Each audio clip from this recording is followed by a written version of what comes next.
데살로니가 전서와 후서는 주후 50년에 바울이 자신이 2차 선교 여행 중에 세웠던 데살로니가 교회에 연달아 보낸 편지예요. 데살로니가는 마게도냐 지방에서 큰 도시였습니다. 그래서 한 학자는 이 도시를 가리켜서 마게도냐의 전체 관문, 그러니까 마게도냐를 들어가기 위해서 첫 번째 되는 관문이라고 표현한 거죠.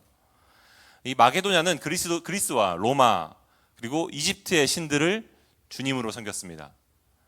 이 말은 그들의 제도와 문화와 삶의 모든 그 영역 속에서 그 우상들이 뿌리 깊게 이제 영향을 끼치고 있었다는 거죠. 그들은 물고기가 물을 인지하지 못하듯이 그 우상들의 영향 아래 살면서도 그 우상들을 인지하지 못했어요. 이런 가운데 바울과 실라는 마게도냐라고 하는 지역으로 부르시는 하나님의 환상을 봅니다. 그리고 그곳에 가서 선교를 하게 되죠. 당시에 그 지역에 유대인들도 많이 살았는데 유대인들을 대상으로 한 설교가 매우 효과가 있게 되었습니다. 사도행전 17장에 보면요, 바울이 3주간 설교를 했는데 먼저 구약을 근거로 설교했어요. 그들이 기다려온 메시아가 고난을 받고 죽은 자 가운데서 부활할 것을 설교했습니다. 그 다음번엔 나사렛 예수의 생애와 죽음 그리고 부활을 설교했어요. 그리고 마지막으로 바울은 자신이 전한 첫 번째 그 내용과 두 번째 내용을 종합해서 예수가 당신들이 기다려왔던 그 그리스도라고 선포했습니다. 그 결과 유대인들 중에서 여러 경건한 사람들이 복음을 받아들였고 그 중에 적지 않은 귀부인들도 있었습니다. 그렇게 데살로니가 교회가 세워졌어요. 여러분, 이것은 되게 놀라운 일입니다.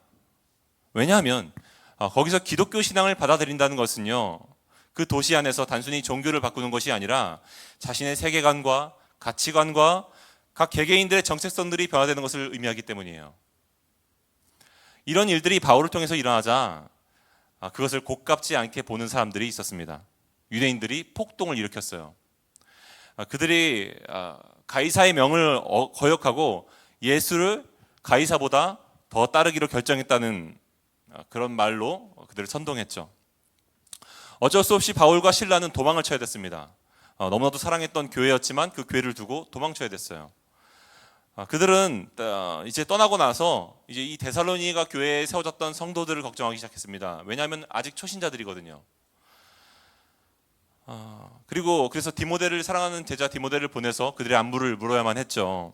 그런데 너무나도 다행히도 이 데살로니가의 성도들은 교회를 잘 세워가고 있는 거예요. 바울이 그 기쁜 소식을 듣고 보낸 편지가 데살로니가 전서와 후서입니다. 이 데살로니가 전서는요, 세 가지 주제로 쓰여 있습니다. 첫 번째는 믿음에 대해서 쓴 장이에요. 1장은 믿음에 대해서 썼어요. 그리고 사랑에 대해서 2장과 3장에 걸쳐 씁니다. 그리고 마지막으로 다시 오실 예수님에 대한 소망에 대해서 쓴 장이 4장과 5장이죠. 그곳에서 복음을 믿고 그리스도께 충성한다는 의미가 어떤 것일까요? 이 데살로니가라는 지역에서. 여러분, 이웃으로부터 소외를 각오하는 것이에요. 가족의 적대를 기꺼이 감당하는 겁니다. 우리도 옛날에 그랬잖아요. 우리 어머님들이 예수를 믿을 때는 예수를 가족에서 믿는다는 건 제사를 안 드리고, 맞죠? 조상들을, 부모를 공경하지 않는 것이라고 받아들였죠. 그래서 호적에서 파여지신 분도 혹시 계십니까, 여기서? 네. 세상의 삐뚤어진 시각과 호시탐탐 괴롭힘에 공개적으로 놓이는 것을 의미했습니다. 그런 가운데 이 데살로니가 전서는 더욱 믿는 바를 지킬 것과 서로 사랑할 것과 그리고 주님의 다시 오심을 기억하면서 견딜 것을 우리에게 얘기하고 있는 거죠. 이 데살로니가 후서는 약 한 달 뒤에 쓴 편지입니다. 전서를 쓰고 한 달 뒤에 썼는데 세 가지 이유 때문이었습니다. 첫 번째 이유는 뭐냐면 박해가 점점 더 심해지고 있는 거예요. 왜 하나님이 그분의 백성이 하나님 나라를 위해서 고난을 받는 것을 허락하시는지 설명해 줘야 될 필요가 있었습니다. 두 번째는 이단적인 사상 때문이었습니다. 이 데살로니가 교회 안에 예수님의 재림이 이미 이루어졌다라고 그릇된 사상을 퍼뜨린 사람들이 있었어요. 그들은 성도들에게 그들이 지금 예수님의 재림을 놓쳤다라고, 당신들은 예수님의 재림을 놓쳤기 때문에 못 본 거야 라고 불안을 조성했어요.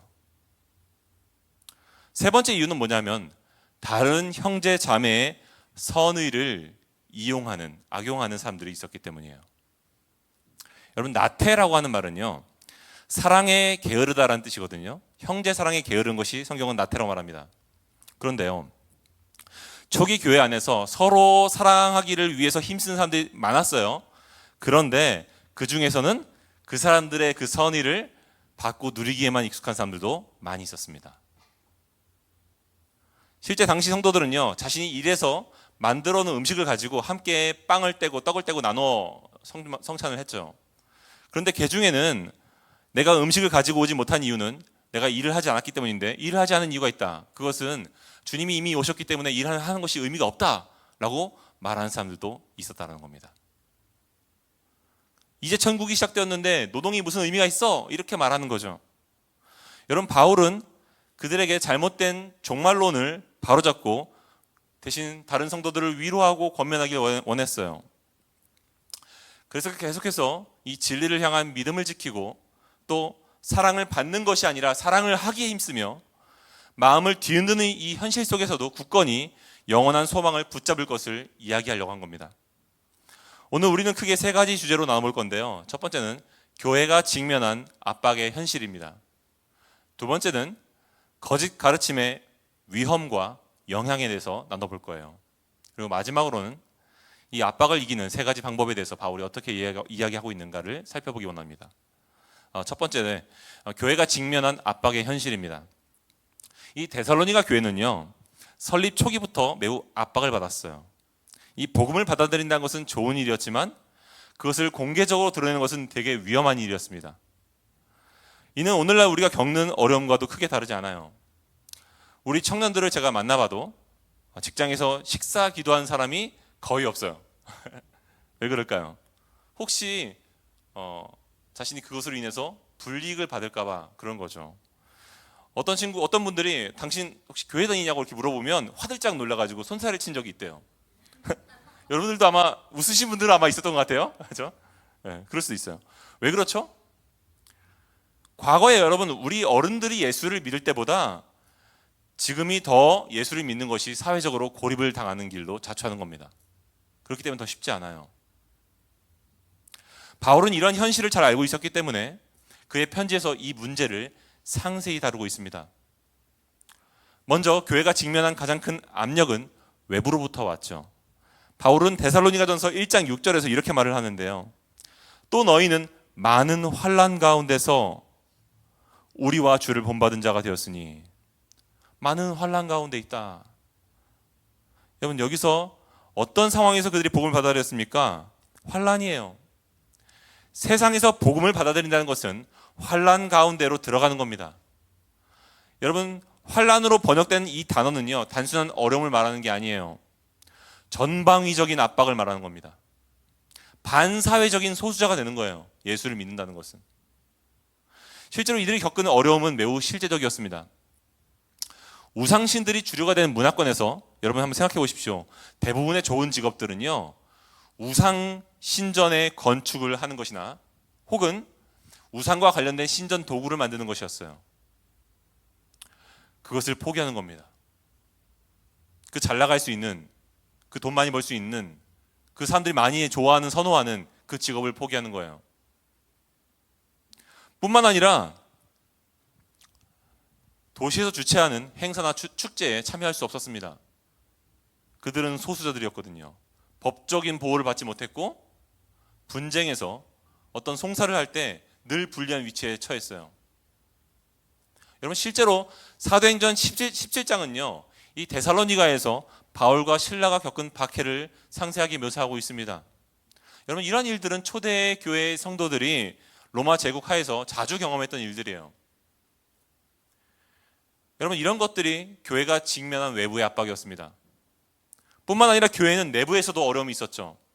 둘째 주제로 넘어가겠습니다. 교회 안에는 어떤 어려움이 있었는가? 그것은 거짓 가르침의 위험과 영향이었어요. 교회 안에 거짓 가르침이 많았습니다. 데살로니가 교회가 직면한 더 큰 위협은요, 누군가 퍼뜨리는 거짓된 가르침이었어요. 바울은 이 문제를 심각하게 다루고 있습니다. 그는 데살로니가 후서 2장 1절에서 3절에 이렇게 경고하는데요. 제가 필리스 성경을 읽어드리겠습니다. 형제들이여, 우리 주 예수 그리스도가 오셔서 우리가 함께 그분을 만난다는 것이 확실함으로 이제 여러분에게 간곡히 부탁합니다. 어떤 예언이나 메시지, 우리가 보냈다라고 하는 편지에서, 그러니까 누가 바울이 보냈다는 편지를 속여 만든 거죠. 그 편지에서 주님의 날이 이미 왔다는 말을 들을 때, 주님이 이미 재림하셨다는 말을 들을 때 평정심을 잃지 말고 침착하십시오.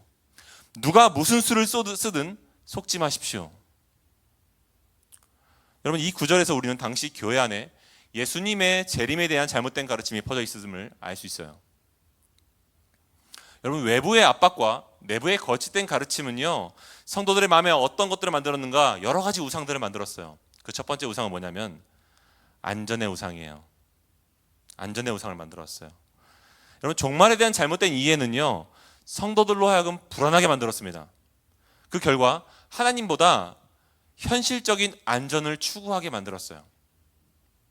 우리는 종종 미래에 대한 불안 때문에 하나님보다 눈에 보이는 안전을 택하잖아요. 바울은 그래서 쉽게 마음이 흔들리거나 두려워하지 말 것을 우리에게 이야기하고 있습니다. 두 번째는 무슨 우상이 있는가? 자기 결정의 우상이에요. 바울은 2장 3절 4절에서 누가 어떻게 하여도 너희가 미혹되지 말라, 먼저 배교하는 일이 있고 라고 말씀합니다. 그러니까 많은 사람들이 현실의 압박 속에서 내 인생을 내가 결정하고 싶은 마음을 느낀다는 거예요. 내 인생을 하나님이 아니라 내가 결정하는 삶, 그것을 느끼는 거죠. 세 번째 우상은 즉각적인 만족의 우상이었습니다. 이는 3장 6절에서 12절에 더 명확하게 드러나는데요, 우리에게서 받은 전통대로 행하지 아니하는 모든 형제에게서 떠나라. 우리가 들은즉 너희 가운데 규모 없이 행하여 도무지 일하지 아니하고 일만 만드는 자들이 있다 하니. 실제로 일부 신자들은 이 종말론에 대한 잘못된 이해 때문에 현재의 삶의 책임을 소홀히 했습니다. 그들은 그릇된 종말론에 올라타서 자기의 나태한 욕망을 누린 거예요. 여러분, 이런 우상들의 근원에는 무엇이 있는가? 불법이 있어요. 바울이 말한 불법이라는 단어는요, 단순히 법을 위반하는 것이 아니라 하나님의 권위에 대한 근본적인 거부함을 의미합니다. 하나님의 하나님 되심을 인정하지 않는 거죠. 그러는 마음이 있는 거예요. 그 결과 이 성도들은 흔들렸어요. 바울은 이 살루떼나이라는 말을 사용하는데요, 흔들리다라는 표현을 살루떼나이라는 헬라어로 사용했습니다. 이것은요, 폭풍의 힘에 의해서 배가 그 갑판대에서 멀리 떨어져 가는 거죠. 밀려나는 거죠. 그런 의미예요. 외부의 강력한 힘에 의해서 밀려나는 거. 그러니까 불안정한 상황 속에서 여러분, 사람들은 안전을 추구하는 것은 되게 당연한 것입니다. 그들은 매우 불안정한 감정 가운데 점점 더 믿음에서 멀어져 가고 있는 거죠. 이제 성도들은 진리를 사랑하는 힘이 줄어든 만큼 비진리들에 더욱더 관심을 갖기 시작합니다. 영적으로 날카롭던 분별력이 떨어지고 세상의 온갖 좋은 것이라는 무분별하게 그것들을 수용하기 시작하죠. 이전까지는 공동체를 중요시 여기던 사람들이 자기 삶에만 더욱더 관심을 기울이게 되었고, 복음 전파는 나의 오늘과 내일의 우선순위에 있어 늘 밀려나게 되었어요. 자기 삶만 돌보느라 아무도 복음을 전하려고 하지 않는 거죠. 그렇게 우리의 믿음은 정박한 곳에서 밀려나고 있는 겁니다. 여러분, 이것은 분명 우리의 이야기예요. 그렇다면 우리는 이런 거짓된 가르침에 어떻게 대응해야 되는가? 마지막 주제로 넘어가겠습니다. 압박을 이기는 세 가지 방법인데요, 바울은 세 가지를 이야기합니다. 먼저는 믿음이에요. 말씀에 굳건하게 서는 거죠. 바울은 2장 15절에서 굳게 서서 말로나 우리의 편지로 가르침을 받은 전통을 지키라. 굳게 서서 전통을 지키라 라고 말합니다. 여기서 굳게 서다라는 말은요, 군사적인 용어로 전투 중에 그 진영을 유지하는 거예요. 대열을 유지하는 겁니다. 대열을 지켜라 라고 하는 말입니다. 여러분, 믿음의 대열을 지킨다는 것은요, 우리에게 이미 주어져 있는 진리의 말씀을 견고히 붙드는 겁니다. 여러분, 2학기가 이제 곧 시작됩니다. 우리 교회의 전교인 필수 양육과정인 복음 중심반이 개설되고 복음 중심 공동체와 전도 폭발 그리고 1:1 양육과정이 열리게 되죠. 여러분들이 복음 중심반을 통해서 복음의 감격이 다시 갱신되기를 소원합니다. 흔들릴수록 말씀 앞에 더욱더 붙들어 매시기를 바랍니다. 두 번째는 바울은 사랑을 이야기합니다. 사랑. 선을 행하는 거죠. 바울이 2장 17절에서 성도 간의 모든 선한 일을 도모하고 사랑의 말을 하기를 간구합니다. 이 필립스 신약성경에 보니까요, 하나님께 이렇게 말합니다. 하나님께서 여러분에게 용기와 확신을 주셔서 여러분이 선한 것을 모두 말하고 행동하기를 기도합니다. 교역자 수련회를 다녀왔어요.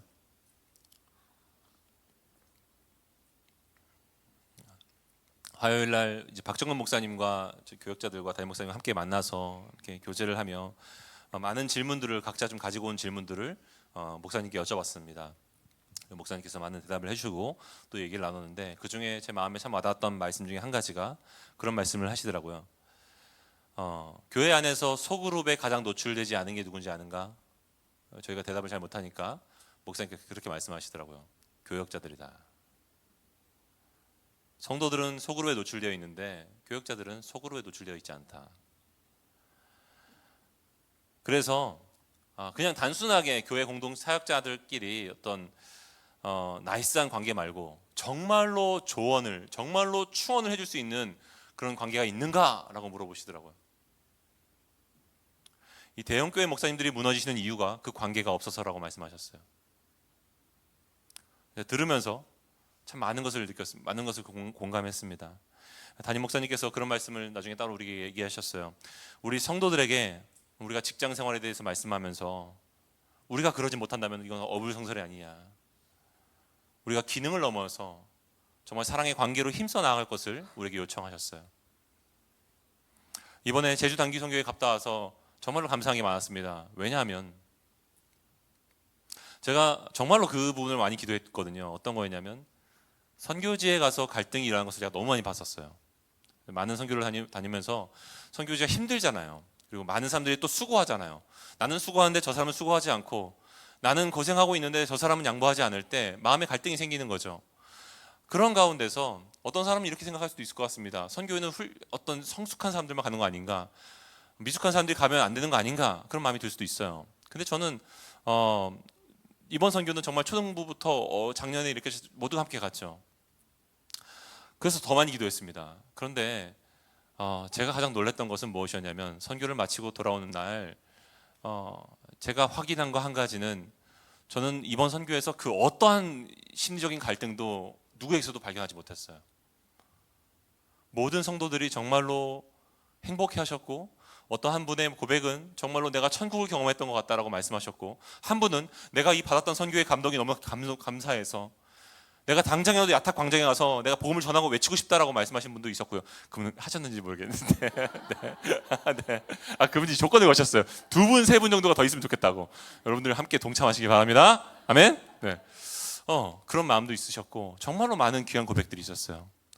근데 제가 이게 어떻게 이 선교가 가능했는가 좀 생각해 보니까 정말로 서로가 서로를 사랑하기에 애쓰셨구나, 정말로 힘을 다하셨구나라는 것들을 좀 느꼈어요. 여러분, 사랑은요 그냥 우리 기본적인 갖고 있는 우리의 디폴트 값이 아닌 것 같아요. 우리의 본능이 아닌 것 같습니다. 우리 본능을 거스르는 거죠. 서로 선을 행하기에 힘썼기 때문에 그 사랑이 이루어졌습니다. 물론 여러분, 사랑은 매우 힘든 겁니다. 아시잖아요. 선을 행하다 보면 종종 낙심하게 될 때가 저도 있어요. 그래서 담임 목사님께서 지난주에 선물해 주신 관계 언어를 읽고 있습니다. 여러분도 한번 읽어보세요. 정말 좋아요. 네, 허나 여러분, 우리에게는요 낙심하지 말아야 될 이유가 있습니다. 그것은 바울이 말하는 마지막 세 번째 이유를 가지고 말씀할 수 있을 것 같습니다. 세 번째 이유는 뭐냐? 소망입니다. 그리스도의 재림을 기대하며 살아가는 소망이에요. 여러분, 우리의 궁극적인 소망은요 그리스도의 재림에 있습니다. 바울은 2장 16절에 영원한 위로와 좋은 소망을 우리에게 주셨음을 이야기합니다. 그리스도의 재림이 무엇을 의미하죠? 여러분, 완전한 회복과 위로를 말하는 겁니다. 여러분, 그리스도의 재림이 무엇을 의미합니까? 여러분, 우리는요 이 땅에서 살아가면서 서로 사랑하고 부부끼리 사랑하고 교회 안에서 지체끼리 사랑하고 살아가지만 여러분, 솔직히 여러분들 한번 마음에 한번 손을 얹고 생각해 보십시오. 정말로 여러분 사랑하는데 그것이 정말 막힘없이 행복하십니까? 내 마음을 정말 다 서로가 다 통해지는 것 같고 내가 알아고 얘기했는데 알아고 알아듣고 정말 그런 커뮤니케이션 우리 안에 일어나고 있습니까? 아니요. 아닐 거예요, 여러분. 가정 안에서, 교회 안에서, 사역자와 성도 안에서 우리는 서로 그런 것들을 느낄 겁니다. 막힘이 있어요, 우리는. 뭔가 불편함이 있습니다. 난 선의로 얘기했는데 선의로 받아들이지 않아요. C.S. 루이스는 그런 말을 했어요. 우리는 이 땅에 살아가는 가운데 우리는 사랑할 때 우리가 서로 사랑하는 사랑의 파이프는 마치 낙엽이 가득 차 있는 것처럼 우리는 서로를 사랑한다. 막힘이 있는 거죠. 커뮤니케이션에 어려움이 있습니다. 저는 늘 그 어려움을 느껴요. 그런데 여러분, 우리는 주님 오실 날 우리는 어떻게 되는가? 우리는 그리스도와 같이 막힘없는 사랑을 할 수 있는 사랑의 파이프를 소유하게 됩니다. 그래서 사랑에 막힘이 없는 존재로 너무나도 나를 힘들게 했던 가족들과 이웃들을 보면서 우리는 이제는 이렇게 막힘없이 사랑할 수 있는가에 감탄하게 됩니다. 그러면서 이렇게 말하게 될 겁니다. 당신은 내가 과거에 생각했던 것보다 훨씬 더 아름다운 존재가 되어 있군요. 하나님께서 물론 나에게 그렇게 약속하셨습니다. 당신은 그렇게 아름다운 존재가 되어 있을 것이라고. 하지만 제가 오늘 당신을 바라봤을 때 당신은 내가 꿈꿔왔던 것보다 훨씬 더 아름다운 존재가 되어 있군요. 우린 서로에게 그렇게 말하게 될 거예요. 그것이 성경의 약속입니다. 그 소망이 오늘 우리의 마음을 충분히 위로하고 모든 선한 일과 말에 굳건하게 있게 할 수 있음을 성경은 이야기하고 있어요. 여러분, 다른 조건이 갖춰지면 사랑할 힘이 생기는 게 아닙니다. 바울은 우리가 지금보다 생활에 여유가 있어지면 보다 넓은 사랑을 할 수 있을 것이라고 말하고 있지 않아요. 바울은 상대가 이렇게 하면 당신은 그렇게 사랑할 수 있을 것이라고 말하고 있지 않습니다.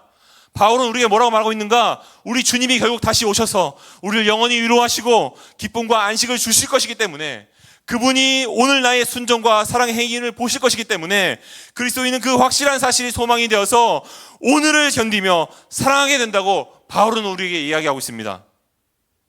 사랑하는 성도 여러분, 사랑하다가 낙심될 때가 있어요. 사랑하다가 지칠 때가 있습니다.